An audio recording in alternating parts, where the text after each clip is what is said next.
अल्लाह का बहुत बहुत करम है, बहुत बहुत शुक्र है, बहुत फ़ज़ल है कि उसने मुझे मौका दिया है कि आप लोगों के सामने ये सारी नॉलेज, ये सारा कंटेंट रख सकूं। मैं अपने आप को बहुत खुशनसीब समझता हूँ और साथ में एक बहुत बड़ी ज़िम्मेदारी भी महसूस करता हूँ। ये last episode language of the soul की है, लेकिन ये पहली एपिसोड अगले सीज़न के पहले एपिसोड की भी है, क्योंकि अब जो अगला सीज़न शुरू होगा उसमें हम सूरह बकरा पे फोकस करेंगे। मैं पहले ये दोबारा मेंशन कर दूं कि मैं कोई इस्लामिक स्कॉलर नहीं हूँ। ये जो इंटरप्रिटेशंस हैं, ये जो तफासिर मैं निकाल रहा हूँ, ये मैं अपने ज़ाती एक्सपीरियंसेस के बेस पे निकाल रहा हूँ। इनमें गलतियाँ भी मुमकिन हैं, तो अगर कोई गलतियाँ हैं बराए मेहरबानी मुझसे ज़रूर शेयर करें। हम उनको डिस्कस करना चाहेंगे, उनको और एक्सप्लोर करना चाहेंगे, क्योंकि कुरान पाक है। कुरान पाक अल्लाह के कलाम में से एक है, और ऐसा कलाम है जो कि ज़िंदा है। और ज़िंदा कलाम को आपको चेक कर रहा हूँ तो उसकी स्पेशलिटी, उसकी खासियत ये होती है कि वो हर ज़माने के हिसाब से वैलिड होता है। आप उसे किसी भी टाइम फ्रेम में, किसी भी कॉन्टेक्स्ट में, किसी भी इल्म के अंदर फिट करोगे ना, तो वो कोई ना कोई आगे से रिएक्शन देगा, कोई ना कोई जवाब निकालेगा, कोई विजडम निकलेगा उसके अंदर से। सूरह फातिहा वो सूरह है जिसके बारे में बाकायदा डॉक्यूमेंटेड है कि ये कुरान पाक का मजमुआ है। हो सकता है मजमुआ मैंने गलत अल्फाज इस्तेमाल कर दिया हो, मतलब एक तरह से उसकी समरी है, उसका उसका खुलासा है। तो ये इतनी हल्की बात नहीं है ना, ये बहुत बहुत बहुत भारी थॉट है। अगर आप में से किसी ने सर फुरकान कुरैशी के ब्लॉग्स देखे होंगे तो उन्होंने बताया था कि तोरा में और ज़ुहार में ऐसे टेक्निक्स हैं जिससे आप एक ही आयत को या एक ही वर्स को मल्टीपल लेयर्स पे या मल्टीपल लेवल्स पे खोल सकते हो। सही है, उन्होंने 4 बताए थे। मैं आपके सामने सूरह फातिहा पेश कर रहा हूँ। इसकी एक एक आयत एक एक लेवल है।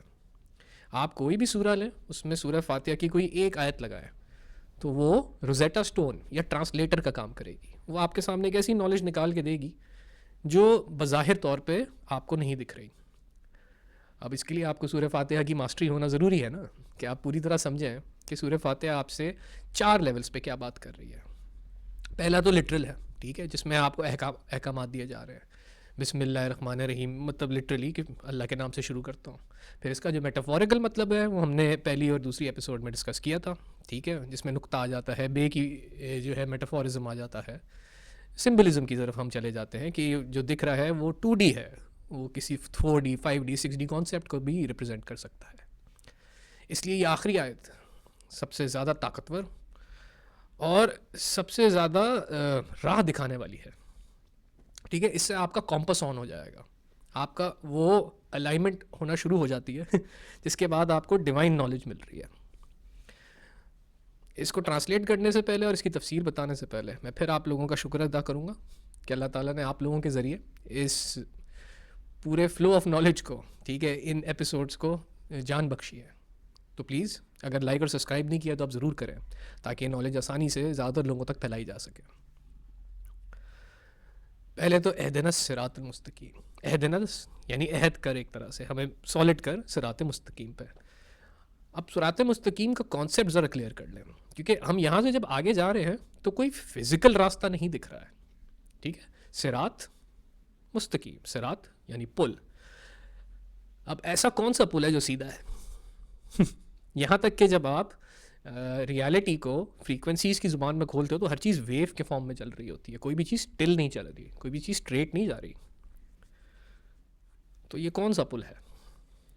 ये अलाइनमेंट का पुल है, ठीक है। आपके सोल और आपकी बॉडी के बीच में जब अलाइनमेंट होगी तो आपकी बॉडी, आपके इमोशंस, आपके ख़यालात, जिन चीज़ों को एक्सप्लोर करने की या जिनके पीछे जस्तजू कर रहे हैं, जो डिज़ायर्स आप में आ रही हैं, उनका जवाब आपको अंदर से ही सोल के थ्रू या आप कह लो अल्लाह पाक के थ्रू मिलना शुरू हो जाता है। इस मैकेनिज़्म पे हम बात करेंगे बहुत डिटेल में, लेकिन ये क्लैरिटी आपने रखना ज़रूरी है कि सिरात मुस्तकीम एक मेंटल स्पिरिचुअल कनेक्शन है, कोई फिज़िकल पाथ नहीं है। क्योंकि अगर ये फिज़िकल पाथ होता तो इसकी तस्वीरें मौजूद होती, लेकिन इसकी हमेशा मुशाहबात में, मेटाफोर्स में डिस्क्रिप्शन की गई है। अब वो अलग अलग डिस्क्रिप्शन हैं, अलग अलग तफासिर, आप उनको खोल के देख सकते हो। यहाँ तक कि हज़ूर सल्लल्लाहु अलैहि वसल्लम ने भी इसको अपने तरीके से एक्सप्लेन किया हुआ है, मौला अली ने भी एक्सप्लेन किया हुआ है। जब आपको ये क्लैरिटी हो जाती है कि सिरात मुस्तकीम एक माइंडसेट है जिसमें आपकी गाइडेंस आपको अंदर से ही मिल रही है, ठीक है। आपके सेंसेस, आपके इमोशंस, आपकी थॉट्स, आपकी बॉडी, ये एक ही फ्रीक्वेंसी पे चल रहे हैं। एक ही फ्रीक्वेंसी मतलब एक ही चीज़ के पीछे परस्यू कर रहे हैं। कुछ देखें, जब आप सूरह फातिहा पढ़ रहे हो तो आप गाइडेंस मांग रहे हो ना, तो गाइडेंस किस चीज़ की मांग रहे हो ये आपके ऊपर डिपेंड करता है। हो सकता है आप अल्लाह ताला से कनेक्ट करने की गाइडेंस मांग रहे हो सकता है आप नमाज में अल्लाह ताला से कनेक्ट होने की गाइडेंस मांग रहे हो सकता है आप कोई सूरह समझने की गाइडेंस मांग रहे हो सकता है आप इसको रुकिया के तौर पे यूज़ कर रहे हो। इसको रुकिया के तौर पे हजूर सल्लल्लाहु अलैहि वसल्लम के ज़माने में ही इसको यूज़ कर लिया गया था, ठीक है। ये अगर आप इसकी हिस्ट्री पढ़ेंगे तो ये सूरह काफ़ी है किसी भी तरह के रूहानी मसले का हल निकालने के लिए, यहाँ तक कि जिस्मानी मसले और जहनी यानी मेंटल किसी तरह के डिसऑर्डर्स हैं उनके इलाज के लिए भी यूज़ की जाती है। बट ये एक सूरह है, ठीक है। अब ये डिपेंड करता है उस बंदे पे जो इसको पढ़ रहा है कि वो उसको सही माइंडसेट से, सही फ्रीक्वेंसी से, सही कन्विक्शन के साथ पढ़ रहा है या नहीं पढ़ रहा। और ये तमाम उन कलाम पे अप्लाई होता है जो अल्लाह ताला ने उतारे हैं इस दुनिया में, ठीक है।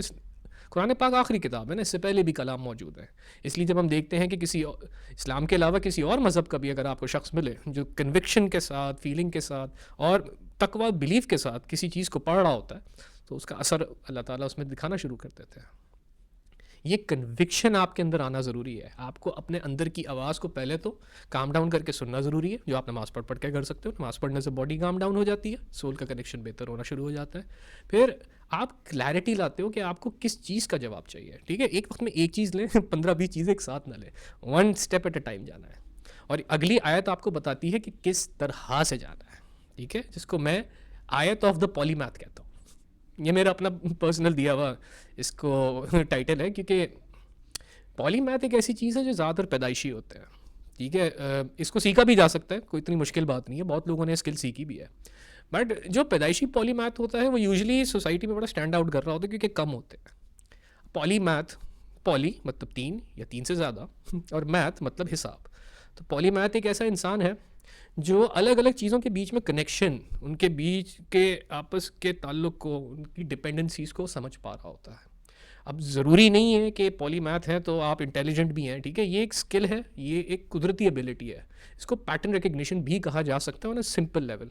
लेकिन जिन लोगों में ये थोड़ी ज़्यादा होती है वो हर चीज़ में कनेक्शंस बनाने के आदी होते हैं और ऑटोमेटिकली कर रहे होते हैं। ये भी नहीं कि कोई सोच के कर रहा है, बस हो रहा होता है।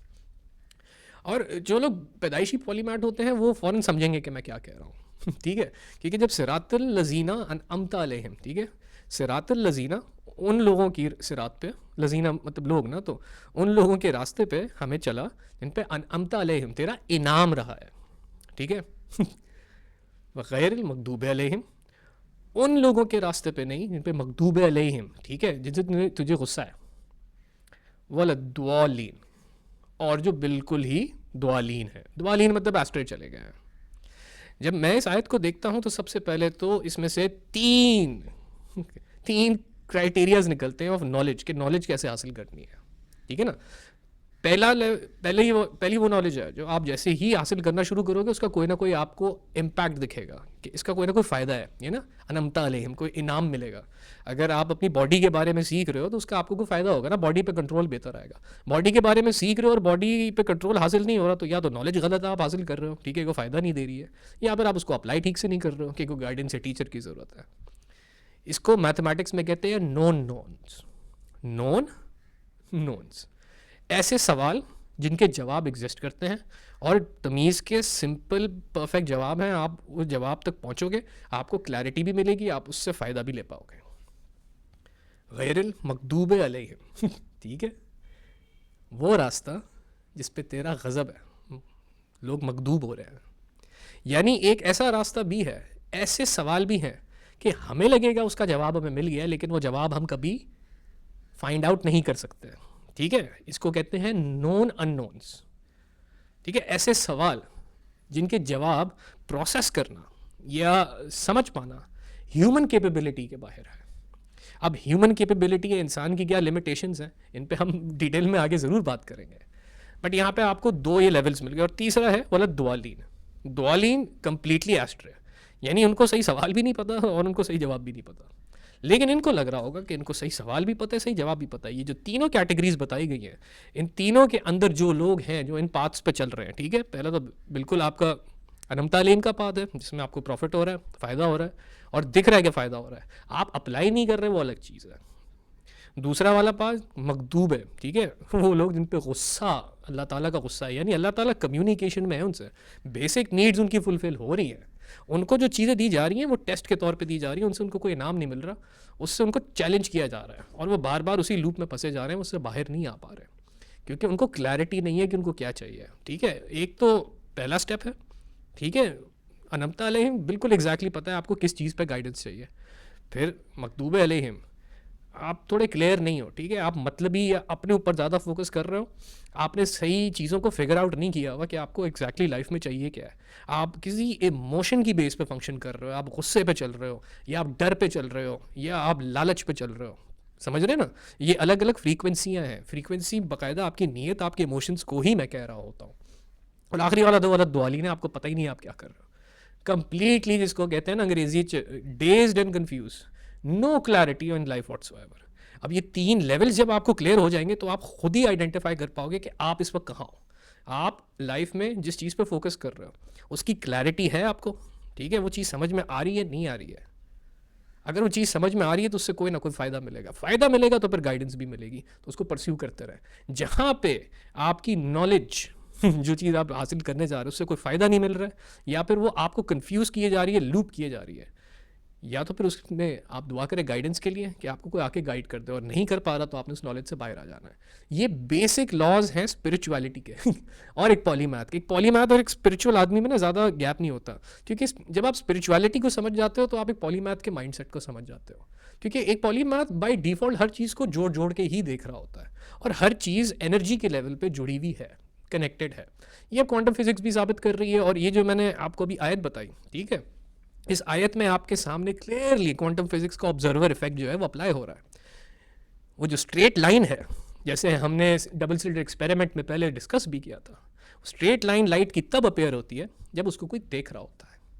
अगर उसको कोई देख नहीं रहा तो वो वेव बन जाती है। इस चीज़ को हजम कर ले सही है ना। हमें रेगुलर गाइडेंस की ज़रूरत क्यों है? क्योंकि हम पूरी रियलिटी को, पूरी हकीकत को प्रोसेस करने के केपेबल नहीं हैं। जितना हम केपेबल हैं उतना तो हम कर ही पाते हैं, जो हमारे 5 सेंसेस पर डिपेंडेंट है। अगर इस सेंसेस से बाहर की कोई चीज़ है, कोई कॉन्सेप्ट है, ठीक है, मल्टी डिमेंशनल कोई इशू है, कोई ऐसा प्रॉब्लम है, कोई ऐसा मसला है जो हमने ज़िंदगी में पहले कभी फेस नहीं किया, तो हमें गाइडेंस की ज़रूरत पड़ेगी, गारंटीड ज़रूरत पड़ेगी। और हमें पता भी नहीं होगा कि हमें गाइडेंस की ज़रूरत है, हम समझ रहे होंगे नहीं हम मैनेज कर लेंगे, लेकिन हमें ज़रूरत है। तो ये माइंडसेट आपके अंदर ये आखिरी आयत इंस्टिल करने की कोशिश करती है, क्योंकि सूरह फातिहा के बाद आपके पास पूरा बाकी कुरान है। अब ये लेयरिंग ऑफ अंडरस्टैंडिंग कि बिस्मिल्लाहिर्रहमानिर्रहीम, 0 पॉइंट एनर्जी फील्ड के वक्त जो एनर्जी थी हर चीज़ क्रिएट होने से पहले की, मैं उस पर फोकस करता हूँ जो मेरी समझ के बाहर है, और मैं काम स्टार्ट करता हूँ। ठीक है, मैं किसी दुनियावी थॉट या किसी दुनियावी फॉर्मूले को नहीं फॉलो करूँगा, मैं इस एसेंस को फॉलो करूँगा, ठीक है, जो मुझे बिस्मिल्लाह बता रहा है। और अल्हम्दुलिल्लाह रब्बिल आलमीन, मैं जिस एसेंस से, जिस अल्लाह से कनेक्ट कर रहा हूँ ना, वो रब्बिल आलमीन है। जितने आलम है, जितनी रियलिटीज़ है, ठीक है, डायमेंशन से भी ऊपर का कॉन्सेप्ट है आलम, जितनी रियलिटीज़ हैं सबसे मैं कनेक्टेड हूँ, ठीक है, क्योंकि अल्लाह ताला उन सबसे कनेक्टेड है, अल्लाह ताला उन सबको कंट्रोल कर रहे हैं। दिखने में लग सकता है कि उस वक्त जो बेस लेवल कंट्रोल है वो शैतान को दे दिया या किसी इंसान को दे दिया, लेकिन अल्टीमेट कंट्रोल अल्लाह ताला के पास ही है, क्योंकि मालिक यौमिद्दीन, ठीक है, क्योंकि आखिरी दिन के मालिक यौमिद्दीन है। जब टाइम ख़त्म करके दोबारा स्टार्ट किया जाएगा तो ये रीसेट होने वाला है फॉर्मूला, अल्लाह ताला सबसे कंट्रोल वापस ले लेंगे जिसको अभी दिया हुआ है, क्योंकि टेस्ट के तौर पे दिया हुआ है, ठीक है। वो जो कहते हैं ना आपका नसीब लिखा हुआ है, तो यही तो लिखा हुआ है कि ये जो मांगेगा इसको मिल जाएगा। जब आप इस तरह से सोचना शुरू करते हैं तो आप खुद ही बोलेंगे या कनाबदू या कनस्तईन एहदिना सिरातल मुस्तकीम, कि सिर्फ अल्लाह ताला की ही इबादत करनी है और अल्लाह ताला को ही सिर्फ फॉलो करना है और किसी को नहीं फॉलो करना। अब अल्लाह ताला को आप डायरेक्ट तो देख नहीं सकते, तो आप क्या दुआ करते हो? आप कहते हो एहदिना सिरातल मुस्तकीम, कि या अल्लाह फिर मुझे सिरात मुस्तकीम पे उस पाथ पे लगा दो जो कि आपसे मुझे कनेक्ट करता है। जब आप अल्लाह ताला से कनेक्ट हो गए हो, ठीक है, ये कोई आपको आके बता नहीं सकता कि आप अल्लाह ताला से कनेक्टेड हो, ये आपने खुद चेक करना है, खुद अप्लाई करना है कि आप अपने अंदर की आवाज़ को, अपनी वाइब्रेशंस को, अपनी एनर्जीज़ को सही से महसूस कर पा रहे हो, सही से एक्सप्रेस कर रहे हो, उसका आगे से कोई पॉजिटिव रिजल्ट आ रहा है या नहीं। इसलिए ना सिरातल लजीना अनमता अलैहिम गैरिल मगदूबि अलैहिम वलद्दुआलीन, 3 लेयर्स आपको दे दी। पहली वाली देखो कि जो नॉलेज, जो इन्फॉर्मेशन, जो काम, जो भी आप एग्जीक्यूशन कर रहे हो, क्योंकि थॉट फ्रीक्वेंसी है, वो थॉट आप लेके बैठे रहे तो वो आप में इमोशंस जनरेट कर रहा है। अब उन इमोशंस को जब आप एक्सप्रेस करोगे, अपने जज्बात का इजहार करोगे, तो आप एनर्जी जनरेट कर रहे हो। अब वो जो एनर्जी जनरेट हो रही है वो किसी ना किसी काम के लिए हो रही है ना। अगर रैंडम बैठ के आप सिर्फ बोल ही रहे हो तो भी एनर्जी ही जनरेट हो रही है, वो साउंड में कन्वर्ट हो रही है। इसी तरह अगर आप फिजिकल कोई काम कर रहे हो तो वो एनर्जी जो आपके इमोशंस हैं, आपके जज्बात हैं, जज्बात, ठीक है, जुज है एक बात का, वो आपको फिर एक फिजिकल चेंज की तरफ डायरेक्ट कर रहे हैं। ये जो आपके दो हाथ हैं ना, इनके ज़रिए आप जितना दुनिया में चेंजेस कर सकते हो और जितना इंसानियत ने किए हैं, आई थिंक हिस्ट्री ही काफ़ी है इसको स्टडी करने के लिए और समझने के लिए।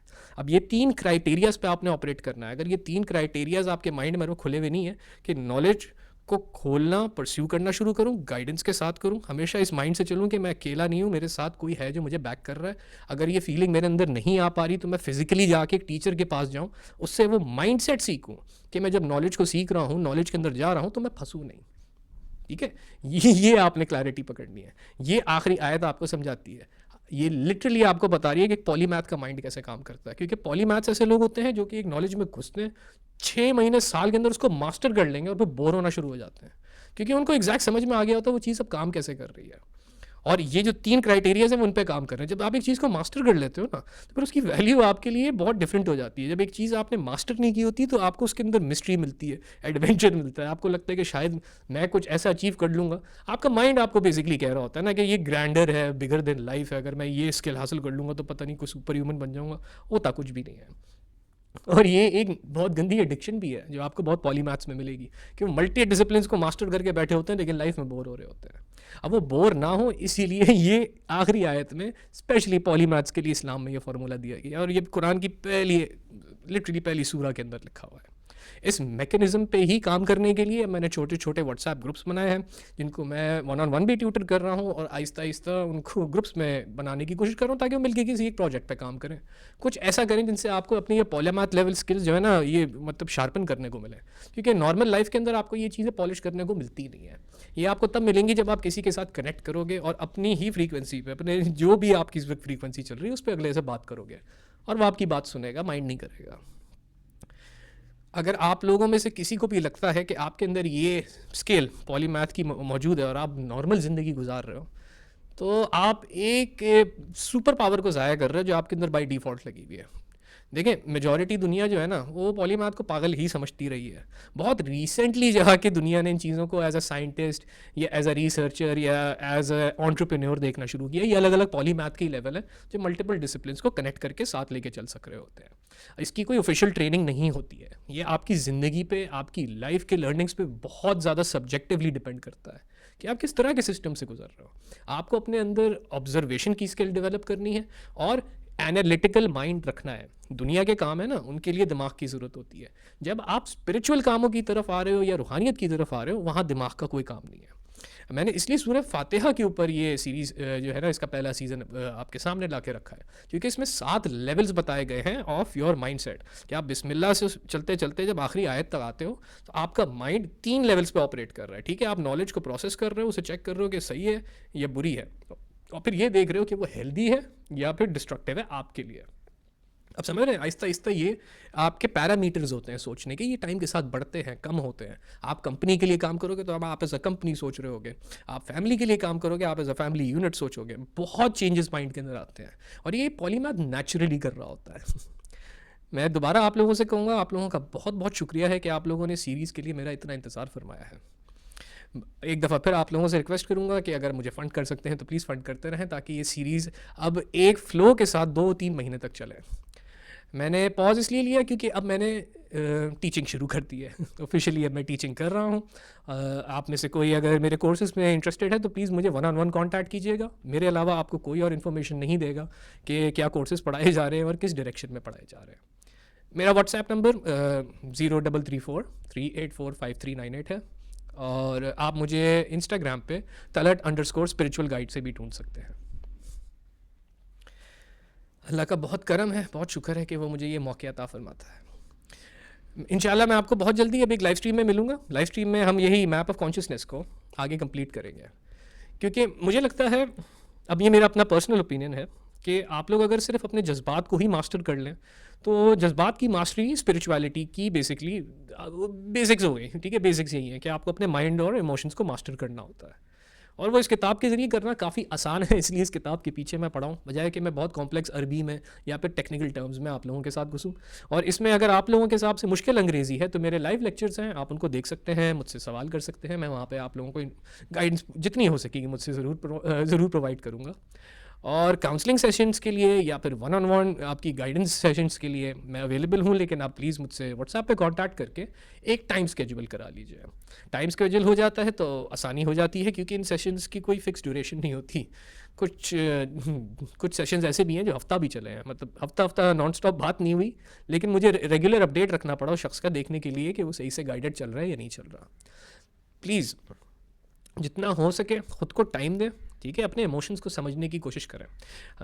मेरे लाइव लेक्चर का ज़रूर इंतज़ार कीजिएगा। मैं गारंटी नहीं कर सकता किस टाइम पे आएगा, लेकिन इंशाल्लाह आज रात को ही मैं ये लाइव लेक्चर अपलोड कर दूँगा। फिर से आप सबका बहुत बहुत शुक्रिया। अल्लाह ताला से दिल से दुआ करता हूँ कि आप सबको अपने हिफ्ज़ व अमान में रखे, हमेशा खुश रखे, और उस राह पे चलाए जो आप लोगों के लिए अनमता अलैहिम हो। आप सबका बहुत बहुत शुक्रिया इस वीडियो को देखने का। लाइक एंड सब्सक्राइब ज़रूर कीजिएगा। अगली एपिसोड में आपसे मुलाकात होती है, जिसमें हम सूरह बकरा को रिकन्स्ट्रक्ट करना शुरू करेंगे, ठीक है, अलिफ लाम मीम से। अल्लाह हाफिज़।